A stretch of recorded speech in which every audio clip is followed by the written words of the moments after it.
Hello students, आप सभी का एक बार फिर से स्वागत है आपके अपने यूट्यूब चैनल आर्ट्स बाबा पे। आज हम लोग एक न्यू वीडियोस की शुरुआत करने वाले हैं, जिसके अंदर मैं आपको पॉलिटिकल साइंस क्लास 12 का जो है सेशन 2023-24 का उसके एक नंबर के इंपॉर्टेंट क्वेश्चंस को हम कवर करेंगे। एक मैं आपसे रिक्वेस्ट करना चाहता हूं, अगर आपने वीडियो पे अगर क्लिक कर दिया तो वीडियो को अंत तक जरूर देखना। अगर आपने अभी तक कुछ भी नहीं पढ़ा है तो आपको इस वीडियो को देखने के बाद जो हमारा पहला चैप्टर है जिसका नाम है बच्चों दो ध्रुवता का अंत, इसमें पढ़ने की और कोई जरूरत पड़ेगी नहीं। बस आपसे एक रिक्वेस्ट करता हूं, जब भी आप ये वीडियो देख रहे हो तो अपने साथ पेन और कॉपी रखना, और इस वीडियो कि जितनी भी इंपॉर्टेंट चीजें आपको जो लगती है कि आपको वीडियो देखने के बाद याद नहीं रह रही है तो उनको नोट डाउन कर लेना। तो बच्चों आपको मैं बता दूं, पहला जो हमारा चैप्टर है जिसका नाम है दो ध्रुवता का अंत, इसके हम 1 मार्क्स क्वेश्चंस को देखेंगे। अगर आपने अभी तक इस चैप्टर को नहीं भी पढ़ा तो भी आपको ये चैप्टर बिल्कुल समझ आएगा। ठीक है, तो चलो बच्चों वीडियो को शुरू करते हैं। क्या कह रहा हूं बच्चों, पहला जो अपना इस वीडियो का क्वेश्चन है, क्या कहता है 1989 में कौन सी घटना ने जर्मनी के एकीकरण का कारण बना। तो बच्चों देखो, पहला विश्व युद्ध कब से कब तक हुआ था, 1914 से लेकर 1918 तक, और दूसरा विश्व युद्ध कब से कब तक चला था, 1939 से लेकर 1945, और दूसरे विश्व युद्ध के बाद शुरू हो गया शीत युद्ध।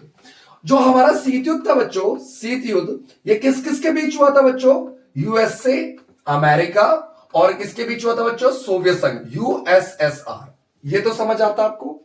और जब शीत युद्ध चल रहा था बच्चों तो संपूर्ण विश्व हमारा कितने गुटों में बट गया था, दो, जिसका एक का नेतृत्व कर रहा था अमेरिका और दूसरे का नेतृत्व कौन कर रहा था, सोवियत संघ। इतना समझ आया। और जब शीत युद्ध चल रहा था यूरोप महाद्वीप भी बच्चों दो हिस्सों में बटा हुआ था, विभाजित था। एक पूर्वी यूरोप जिसपे सोवियत संघ का नियंत्रण था, और एक पश्चिमी यूरोप जिसपे अमेरिका का वर्चस्व था। परंतु बच्चों यूरोप का एक देश था जिसका नाम है सोवियत संघ, देश था नहीं है जर्मनी, जो दो हिस्सों में विभाजित थी। बर्लिन का दीवार यहां पे बनाया गया था सोवियत संघ के द्वारा। यहां से बच्चों बहुत सारे क्वेश्चन आते हैं। तो 1989 में कौन सी ऐसी घटना हुआ जिससे जर्मनी का एकीकरण हो गया। तो जर्मनी का विभाजन कब हुआ था बच्चों, शीत युद्ध के समय। ठीक है, दूसरे विश्व युद्ध के बाद शीत युद्ध के समय। बर्लिन की दीवार, जर्मनी की राजधानी बच्चों बर्लिन है। बर्लिन की दीवार से क्वेश्चन आता है, शीत युद्ध का प्रतीक किसे कहते हैं, बर्लिन की दीवार को कहते हैं। तो बच्चों बर्लिन की दीवार 1989 को पूर्वी जर्मनी के आम लोगों के द्वारा गिरा दिया गया था, जिसके बाद जर्मनी का क्या हो गया था बच्चों, एकीकरण। ठीक है, उससे पहले जर्मनी कितने वर्गों में बटी थी, दो हिस्सों में बटी थी, पूर्वी जर्मनी और पश्चिमी जर्मनी। पूर्वी जर्मनी पे किसका दबदबा था, सोवियत संघ का, और पश्चिमी पे अमेरिका। उम्मीद करता हूं चीजें समझ आ रही होंगी। ठीक है, नेक्स्ट क्वेश्चन देखते हैं। क्वेश्चन नंबर सेकंड क्या कह रहा है, सोवियत प्रणाली किस विचारधारा पर आधारित थी। तो बच्चों शीत युद्ध के समय कितनी महाशक्तियां थी, दो। एक थी हमारी अमेरिका, यूएसए, और दूसरा था यूएसएसआर। जो अमेरिका की विचारधारा थी बच्चों वो तो थी पूंजीवादी। क्या थी बच्चों, पूंजीवादी, खुली अर्थव्यवस्था की विचारधारा। वही अगर हम बात करें सोवियत संघ की तो ये बच्चों विचारधारा थी समाजवादी। क्या थी बच्चों, समाजवादी विचारधारा। क्या थी बच्चों, समाजवादी। क्लियर है। क्वेश्चन नंबर 3 देखिए, समाजवादी सोवियत गणराज्य कब अस्तित्व में आया, अर्थात सोवियत संघ का गठन कब हुआ, अस्तित्व में कब आया। तो बच्चों इसका सही उत्तर हमारा 1917। कब हुआ था सोवियत संघ का गठन बच्चों, 1917। अच्छा, एक बात मैं बता दूं, कई यहां पे विद्वान बच्चे होंगे कमेंट बॉक्स में कमेंट कर देते हैं, सर सोवियत संघ का गठन तो 1924 में हुआ था। उससे भी विद्वान होंगे तो 1926 में हुआ था। भाई देखो, सोवियत संघ के अंदर रूसी क्रांति कब आई थी, 1917 में रूसी क्रांति हुई। उसके बाद सोवियत गणराज्य सोवियत संघ बना। ठीक है, और धीरे धीरे देश जो थे भाई 15 गणराज्यों को मिलकर बना था ना सोवियत संघ, तो धीरे धीरे सोवियत संघ के अंदर वो गणराज्य आते रहे। तो जब संपूर्ण रूप से, भाई आप एमए थोड़ी कर रहे हो, आप 12th पढ़ रहे हो ना, आप बीए पॉलिटिकल साइंस ऑनर्स थोड़ी कर रहे हो। आपसे बिल्कुल तमीज से पूछा गया क्वेश्चन है, सोवियत संघ का गठन अस्तित्व में कब आया। तो सिंपल सी बात, 1917, रूसी क्रांति, जिसे हम बोल्शेविक क्रांति के भी नाम से जानते हैं। ठीक है बच्चों, अब देखिए next question, question number 4, Soviet राजनीतिक व्यवस्था पर किस पार्टी का दबदबा था। तो बच्चों सोवियत संघ की राजनीतिक व्यवस्था में एक पार्टी थी हमारी कम्युनिस्ट पार्टी, उसका वर्चस्व था, और इस पार्टी ने लगभग 70 वर्षों तक शासन किया। लगभग कितने वर्षों तक शासन किया, 70। ठीक है, नेक्स्ट क्वेश्चन देखिए, क्वेश्चन नंबर 5 बच्चों, यूएसएसआर सोवियत संघ समाजवादी सोवियत गणराज्य, यूएसएसआर में कैसी अर्थव्यवस्था थी? तो बच्चों यूएसएसआर की जो अर्थव्यवस्था थी ये समाजवादी अर्थव्यवस्था थी। कैसी थी बच्चों? समाजवादी अर्थव्यवस्था, या कह सकते हो आप नियोजित अर्थव्यवस्था थी। क्या थी बच्चों? नियोजित अर्थव्यवस्था। अच्छा, समाजवादी अर्थव्यवस्था का मतलब क्या होता है? यहां पे नियंत्रण सरकार का था। और नियोजित अर्थव्यवस्था का मतलब होता है बच्चों कुछ भी काम करने से, ये दुनिया का पहला देश था कुछ भी काम करने से पहले क्या करता था? प्लानिंग। और प्लानिंग करने के लिए इन्होंने 1928 में बनाई थी बच्चों पंचवर्षीय योजना। क्या बनाई थी बच्चों? पंचवर्षीय योजना। मतलब आने वाले 5 सालों में क्या करना है, कैसे करना है, पहले से डिसाइड करते थे। क्लियर हो गया? आगे देखिए क्वेश्चन नंबर 6। सोवियत प्रणाली के अनुसार राज्य की प्रमुख प्राथमिकता क्या थी? भाई सोवियत प्रणाली के अनुसार राज्य की प्रमुख प्राथमिकता क्या थी? समाजवाद की स्थापना करना। किसकी स्थापना करना बच्चों? समाजवाद की स्थापना। ठीक है, नेक्स्ट क्वेश्चन देखते हैं।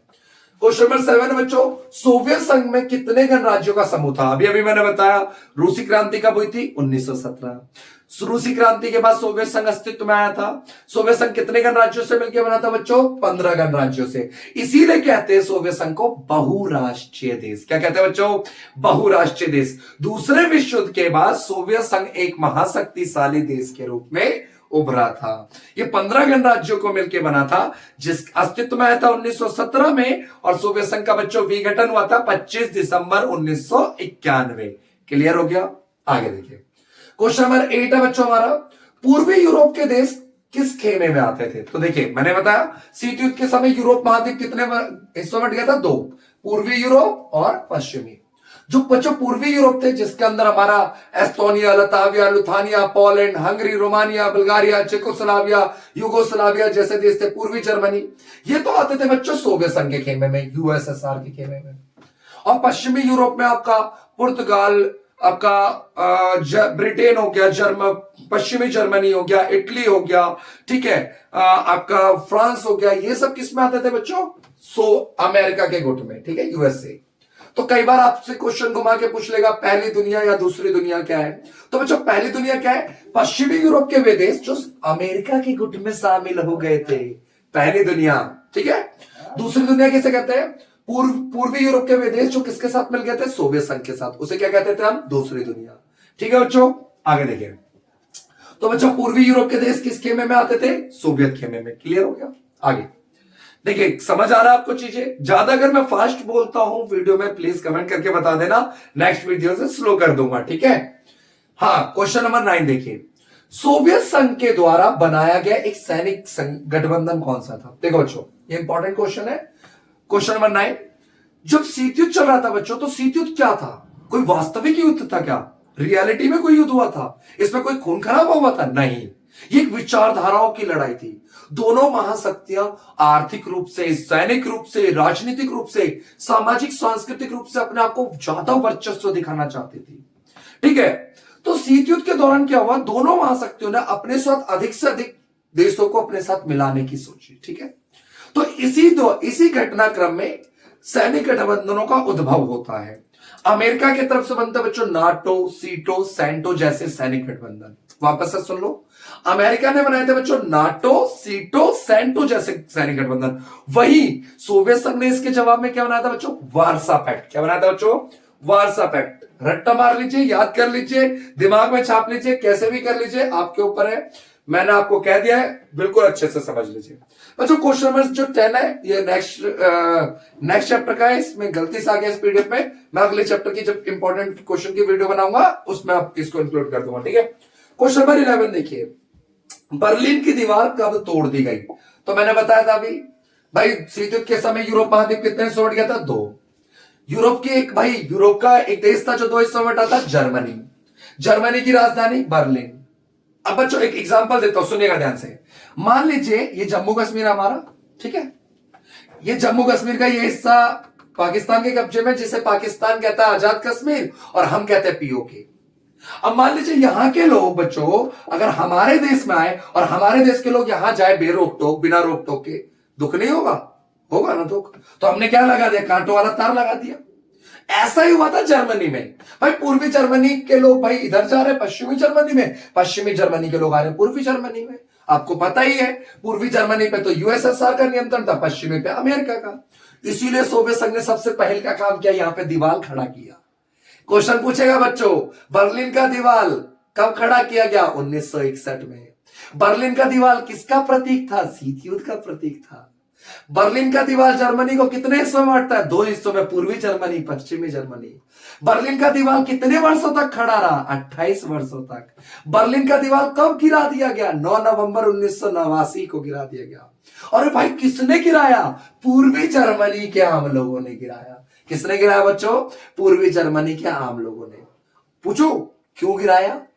पूछता तो नहीं है, बताओ क्यों गिराया? 15 देश सोवियत संघ में क्यों मिला था? रोटी, कपड़ा, मकान, स्वास्थ्य सेवा, शिक्षा सब कुछ सरकार देगी। अब लोगों की जरूरतें पूरी हो नहीं पा रही थी, तो दीवार नहीं तोड़ेगा? तोड़ेगा ना बच्चों, समझिए। तो बच्चों क्वेश्चन समझ आ गया, बर्लिन की दीवार कब तोड़ी गई? 9 नवंबर 1989 को गिरा दी गई। क्लियर हो गया बच्चों? आगे, कौन से गणराज्य सोवियत संघ के साथ रहना चाहते थे? बच्चों बहुत इंपॉर्टेंट क्वेश्चन है, कौन से गणराज्य सोवियत संघ के साथ रहना चाहते थे? तो सोवियत संघ के साथ रहना चाहते थे बच्चों मध्य एशिया के देश। कौन से देश? मध्य एशिया के देश। अच्छा, मध्य एशिया के गणराज्य कौन कौन से थे बच्चों? अच्छा, कजाकिस्तान था, उज्बेकिस्तान था, किर्गिस्तान था, ठीक है, तुर्कमेनिस्तान मध्य एशिया के देश है। क्वेश्चन नंबर 13 है बच्चों, किन गणराज्यों ने सोवियत संघ की समाप्ति की घोषणा करी? तो देखो, सोवियत संघ बना कब था बच्चों? 1917। सोवियत संघ का विघटन कब हुआ? 25 दिसंबर 1991। पर आप ध्यान से सुनिएगा बच्चों, रूस, बेलारूस और यूक्रेन, ये 3 देश मिलकर के एक मीटिंग किए, एक समझौते पे साइन किए। समझौते का नाम था निर्माण समझौता। इंपॉर्टेंट है, लिखो, चलो लिखो, निर्माण समझौता। ठीक है, इस निर्माण समझौते पे साइन करके एक भाई संस्था बनाया, क्या? CIS, important, Commonwealth of independent states, स्वतंत्र राज्यों का राष्ट्रीय कुल। जिस दिन इसकी स्थापना हुई उसी दिन इन 3 देशों ने मिलकर हस्ताक्षर किया था निर्माण समझौते पे, और उसी दिन घोषणा किया था कि भैया सोवियत संघ क्या हो गया है? समाप्त हो गया है। समझ गए बच्चों? सोवियत संघ की समाप्ति की घोषणा किसने करी? 3 देशों ने, रूस, बेलारूस, यूक्रेन।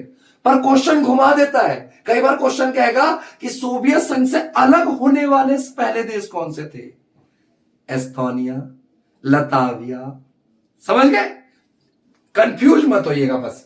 जब कंफ्यूज होने लगोगे काम वही, खेला बिगड़ जाएगा, और खेला बिगड़ गया आपका 1 नंबर कटेगा तो दुख हमको भी होगा ना, और अच्छे से करके आओगे तो फिर, समझ रहे हो? चलिए आगे देखिए, क्वेश्चन नंबर 14, सोवियत संघ का अंतिम राष्ट्रपति कौन था और ये कितने वर्षों तक के लिए था?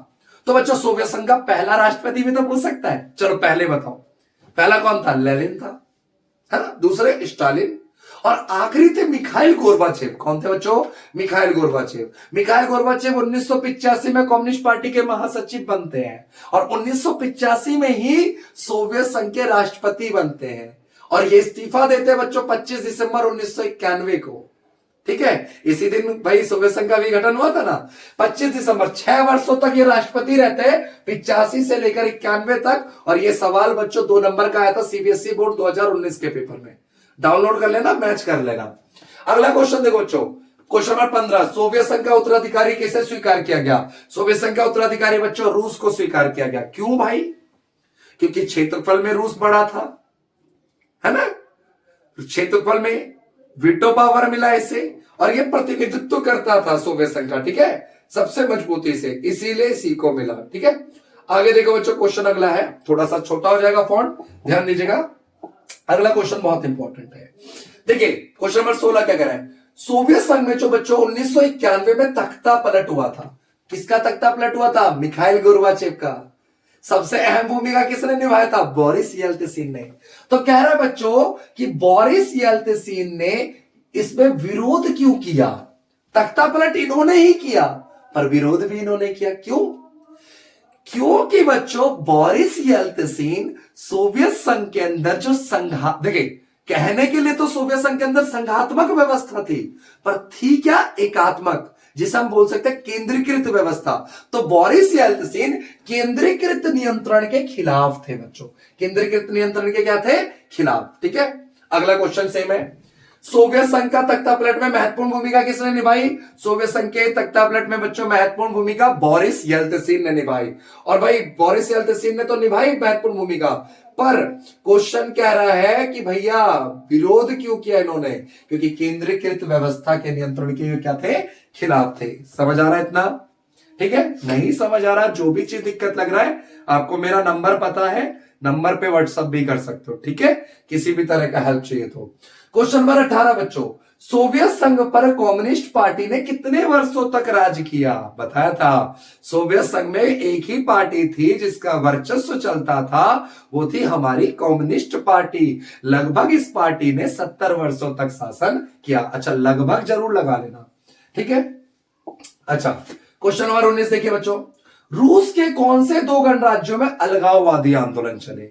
अलगाववादी मतलब हमें अलग कर दीजिए बाबू, बहुत सारे देश, आर्मेनिया, अजरबैजान, जॉर्जिया। ठीक है, ठीक है, उन्हीं में से एक था बच्चों आपका चेचन्या और दागिस्तान। ये बहुत फेमस क्वेश्चन है सीबीएसई बोर्ड का, लड्डू क्वेश्चन, एक नंबर 2020 के एमसीक्यू क्वेश्चन में भी आ गया था। अभी 2021 के दिल्ली का जो गर्ल्स का मॉर्निंग शिफ्ट का फर्स्ट टर्म का पेपर हुआ था, 2023 का पेपर जो था, उसमें फर्स्ट टर्म में ये क्वेश्चन आया हुआ है। ठीक है, रूस के किन दो गणराज्यों में हिंसक आंदोलन चले थे? चेचन्या और दागिस्तान। बच्चों, मध्य एशिया के गणराज्य बाहरी ताकत और तेल की कंपनी के आपसी प्रतिस्पर्धा का अखाड़ा क्यों बन गए? मध्य एशिया के देश कौन कौन से आपको मैंने बता रखा है, कजाकिस्तान, उज्बेकिस्तान, देखे दो तान को छोड़ के सारे तान लपेट लो, पाकिस्तान अफगानिस्तान को छोड़ के, कजाकिस्तान, किर्गिस्तान, तुर्कमेनिस्तान, उज्बेकिस्तान। ठीक है, ये जितने भी तान वाले देश है मध्य एशिया के देश है, रूस के नीचे। ठीक है, जॉर्जिया, आर्मेनिया, अजरबैजान। तो यहां पे बाबू क्या था कि यहां पे हाइड्रोकार्बन, हाइड्रोकार्बन मतलब पेट्रोल के भंडार थे, जिसके कारण बड़े बड़े अमीर देशों का नजर था, रे यहां मिल गया तो फिर मजा ही आ जाएगा। देखिए, ये देखिए, आपको अगर वीडियो में दिख रहा हो तो देख लीजिएगा, नहीं दिख रहा हो तो कोई दिक्कत नहीं। Kazakhstan, Uzbekistan, Kyrgyzstan, Tajikistan, Turkmenistan, ये सारा देश किस में आता है? मध्य एशिया में आता है। समझ गए? ठीक है, आगे देखिए अगला क्वेश्चन क्या कह रहा है, चेकोस्लोवाकिया किन दो भागों में बट गया? बच्चों, चेकोस्लोवाकिया दो भागों में बट गया था। एक तो अभी आप यूरोप का नक्शा देखिएगा, एक चेक गणराज्य अपना देश है और स्लोवाकिया अपना देश है। चेकोस्लोवाकिया टूट करके दो देश बन गया है, एक चेक और एक स्लोवाकिया। ठीक है, कोई दिक्कत तो नहीं, समझ गए? जैसे हिंदुस्तान का बंटवारा हुआ था, कितना देश बना था? दो देश बना था ना, हिंदुस्तान और पाकिस्तान। ऐसा तो नहीं हो गया एक देश का नाम हिंदू और दूसरे देश का नाम स्थान। ठीक है, पर यहां हो गया चेकोस्लोवाकिया टूटा, विभाजन हो गया, चेक गणराज्य और स्लोवाकिया गणराज्य। ठीक है, क्वेश्चन नंबर 22 है बच्चों, बाल्कन क्षेत्र का सबसे गहन संघर्ष कहां हुआ? तो बच्चों, बाल्कन क्षेत्र का जो सबसे गहन संघर्ष था वो यूगोस्लाविया में हुआ। यही क्वेश्चन घूम के पूछ लेगा, कौन सा देश था जो कई हिस्सों में बंट गया? तो वो था बच्चों हमारा यूगोस्लाविया। ठीक है, कौन सा देश कई हिस्सों में टूट गया था? तो यूगोस्लाविया। आगे देखिए अगला क्वेश्चन क्या है बच्चों, क्वेश्चन नंबर 23, उज्बेकिस्तान के लोग किस बात के लिए ललायत थे? तो उज्बेकिस्तान का देश कहां पे आता है? मध्य एशिया। मध्य एशिया के देश क्या अलग होना चाहते थे? नहीं। ठीक है, तो बच्चों उज्बेकिस्तान के लोग किस बात के लिए ललायत थे? तो भारतीय फिल्मों के लिए ललायत थे। क्वेश्चन नंबर 24 है बच्चों, मध्य एशिया में ताजिकिस्तान में कितने वर्षों तक गृह युद्ध चला? एक चीज सुनिए, लीजिएगा ध्यान से, यहां पे ताजिकिस्तान को हटा दीजिए एक पल को, यहां पे उज्बेकिस्तान लगा दो, ताजिकिस्तान, तुर्कमेनिस्तान, किर्गिस्तान, कोई सा भी देश का नाम पूछ लेगा। कितने वर्षों तक गृह युद्ध चला? 10 वर्षों तक। कब से कब तक? 1990 से लेकर 2001 तक। यहां पे जो शासन अध्यक्ष होते थे, राष्ट्रपति वगैरह, उन्होंने अपने आप को 10 वर्षों के लिए बहाल कर लिया था। क्लियर हो गया बच्चों? Question number 24। Question number 25 important है, 2 मार्क्स का क्वेश्चन है। सोवियत संघ ने किन संयंत्र मतलब किन मशीनों से भारत की आर्थिक मदद की थी? तो बच्चों भारत में बड़े बड़े कारखाने, इस्पात कारखाने लगाने में मदद करी, जैसे भिलाई, बोकारो, विशाखापट्टनम इस्पात कारखाने लगाने में। और भारत को बच्चों हैवी इलेक्ट्रॉनिक मशीन संयंत्रों की भी मदद करी। 1971 के युद्ध में भारत के सपोर्ट में कारगिल युद्ध कह रहा हूं, 1971 के युद्ध में भी, कारगिल युद्ध 99 में भी वीटो पावर करा यूएनओ में हमारी तरफ से। ठीक है, तकनीकी और आर्थिक सहायता दी थी। क्लियर हो गया बच्चों? क्वेश्चन नंबर 26, एक ध्रुवीय विश्व का क्या अर्थ होता है बच्चों? एक ध्रुवीय विश्व का अर्थ होता है दुनिया में, विश्व में आर्थिक रूप से, सामाजिक रूप से, सांस्कृतिक रूप से दुनिया में कितनी महाशक्ति का होना? सिर्फ एक महाशक्ति का होना। क्या कहलाता है बच्चों? एक ध्रुवीय विश्व। अच्छा, बीच के कुछ क्वेश्चन मैंने हटा दिए बच्चों, वो सीबी आपका सिलेबस से डिलीट हो गया, इसीलिए अभी के लिए, फिलहाल के लिए उन्हें मैंने हटा रखा है। ठीक है, देखिएगा, ध्यान से देखिए। अब नेक्स्ट क्वेश्चन है बच्चों, सीआईएस का पूरा नाम क्या है? तो बच्चों सीआईएस का पूरा नाम है कॉमनवेल्थ ऑफ इंडिपेंडेंट स्टेट। ठीक है, स्टेट्स।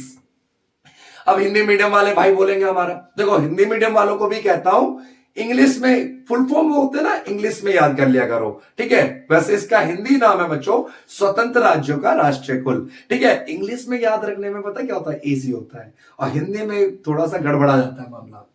क्वेश्चन नंबर 45, सीआईएस की स्थापना कब हुई थी बच्चों? 8 दिसंबर 1991। सीआईएस की स्थापना हुई थी किस समझौते के द्वारा? निर्माण समझौते के द्वारा। क्वेश्चन नंबर 46 है बच्चों, वर्तमान में सीआईएस में कितने देश हैं? 12 देश हैं। वैसे परमानेंट मेंबर तो 9 है, और एक एसोसिएट राज्य है, और 2 पर्यवेक्षक देश है। इस तरीके से सीआईएस में कितने सदस्य बच्चों? 12।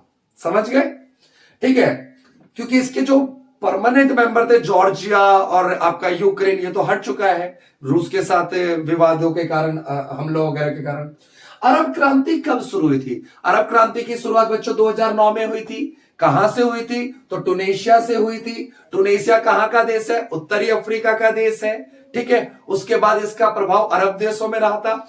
जब ये अरब क्रांति की शुरुआत हुई थी बच्चों, तब अरब देशों में टोटल 20 देश हुआ करते थे। ठीक है, अभी वर्तमान में 22 देश के करीब अरब देशों के अंदर आते हैं। ठीक है, अच्छा, अरब क्रांति को एक और नाम से जानते हैं बच्चों, जैस्मिन क्रांति। जैस्मिन मतलब चमेली का फूल, जानते ना? हाँ, इसमें अरब क्रांति की शुरुआत टूनेशिया में मोहम्मद बाउजीजी की घटना से हुई थी।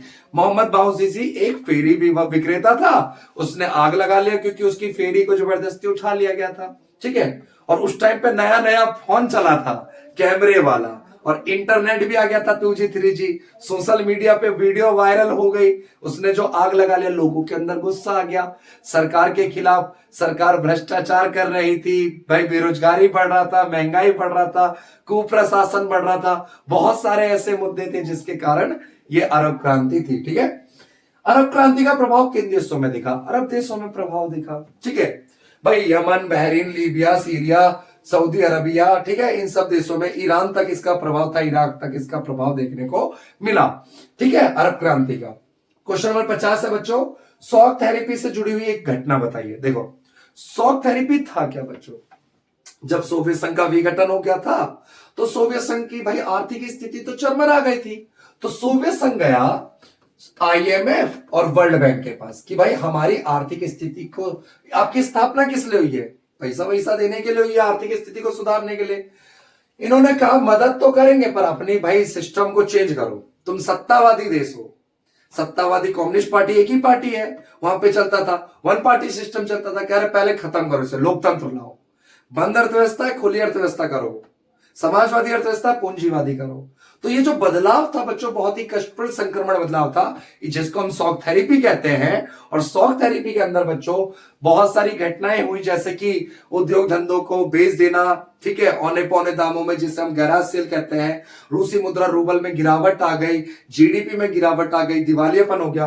तो बच्चों ये वीडियो कैसी लगी आप लोगों को कमेंट करके जरूर बताइएगा। और अगर आपको अच्छी लगी हो, थोड़ा सा मेरा मेहनत अच्छा लगता हो, आप अपना प्यार दिखाना चाहते हैं, तो आप अपने एक बेस्ट फ्रेंड के साथ वीडियो को शेयर जरूर कीजिएगा, और कम से कम अपने एक स्कूल ग्रुप में भी शेयर कर ही दीजिएगा लिंक को। चलते बच्चों, मिलते हैं अगली क्लास में, तब तक के लिए जय हिंद, जय भारत। मिला भैया PDF?